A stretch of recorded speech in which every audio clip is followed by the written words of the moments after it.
আবারও চলে এলাম দেখো ছোট মাছ নিয়ে। এর মধ্যে দেখো মোরলা আছে, কি চাপিলা মাছ আছে, কি বলে, এর মধ্যে অনেক ছোট ছোট মাছ আছে। তো এই মাছগুলো না কালো জিরে ফোড়ন দিয়ে বা সাদা জিরে ফোড়ন দিয়ে যদি চচ্চড়ি করা যায় পেঁয়াজ কুচি দিয়ে, দারুণ লাগে খেতে বন্ধুরা। এই মাছ দেখো ভালো করে, যে এই মাছটা খাওয়া একটাই অসুবিধা, এই যে কাটতে হয় ছোট ছোট মাছ, কেটে বারবার ভালো করে ধুতে হয়। যতক্ষণ না পরিষ্কার জল বেরোচ্ছে ততক্ষণ পর্যন্ত আমি মাছগুলোকে ধুয়ে গেছি। এই দেখো একদম চকচক করছে একদম মাছগুলো, আর এই মাছগুলো খেতে এত ভালো।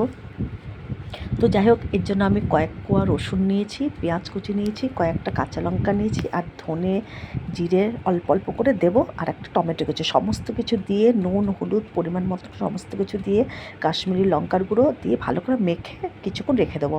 এর মধ্যে একটু কাঁচা সর্ষের তেলও দিয়ে দেবো। এই মাছ খেতে একটু ঝামেলা, কিন্তু এই মাছ কিন্তু খাওয়া ভীষণ ভালো। আমরা তো বড় মাছ সবসময় খাই, ছোট মাছ কাটা ধোয়ার ঝামেলার জন্য কেউ খেতে চায় না। তো যাই হোক, আমরা কিন্তু খুবই ছোট মাছ খাই, দেখোই তো মাঝে মাঝে আমি ছোট মাছ তোমাদের সঙ্গে শেয়ার করি।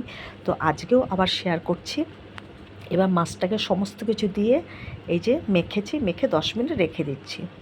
এখন কড়াইয়ে একটু সাদা জিরে, একটা শুকনো লঙ্কা ফোড়ন দিয়ে, তারপরে পেঁয়াজ কুচি কিছুটা রেখেছি, এটা দিয়ে ভালো করে একটু লাল লাল ভেজে তারপরে মাছটা আমি দিয়ে দেবো।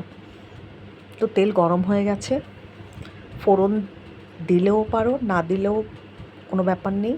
তো যাই হোক, আমি ফোড়ন দিইনি, আমি শুধু পেঁয়াজ কুচিটা তেলের মধ্যে দিয়ে একটু লাল লাল করে ভেজে নিয়েছি। দেখো লাল লাল ভাজা হয়ে গেছে। এবার আমি মাছটা, আর কড়াই কিন্তু খুব গরম করে নিতে হবে, নাহলে কিন্তু কড়াইয়ের গায়ে কিন্তু মাছগুলো লেগে যাবে। তো যাই হোক, খুব গরম করে নিয়েছি, আর পেঁয়াজ ভেজে এই দেখো মাছটা দিয়ে দিয়েছি।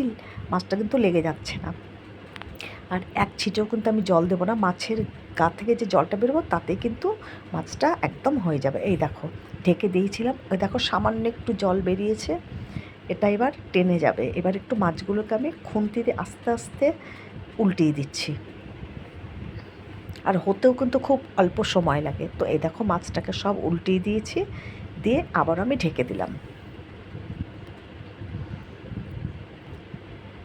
দেখো মাছটা কিন্তু প্রায় হয়ে গেছে, আরেকটু হলেই নামিয়ে নেবো। দেখো এবার তেলগুলো, ওই দেখো তেলগুলো ভেসে উঠছে, তেলগুলো এই যে বোঝা যাচ্ছে। আরেকটু হলে কিন্তু মাছের চচ্চড়ি আমার একদম রেডি। এই দেখো মাছের চচ্চড়ি আমার একেবারে কমপ্লিট। দারুণ লাগে খেতে বন্ধুরা, কারা কারা খাও অবশ্যই জানাবে। আর যেভাবে আমি বানালাম এভাবে খেয়ে দেখবে, দারুণ লাগে খেতে।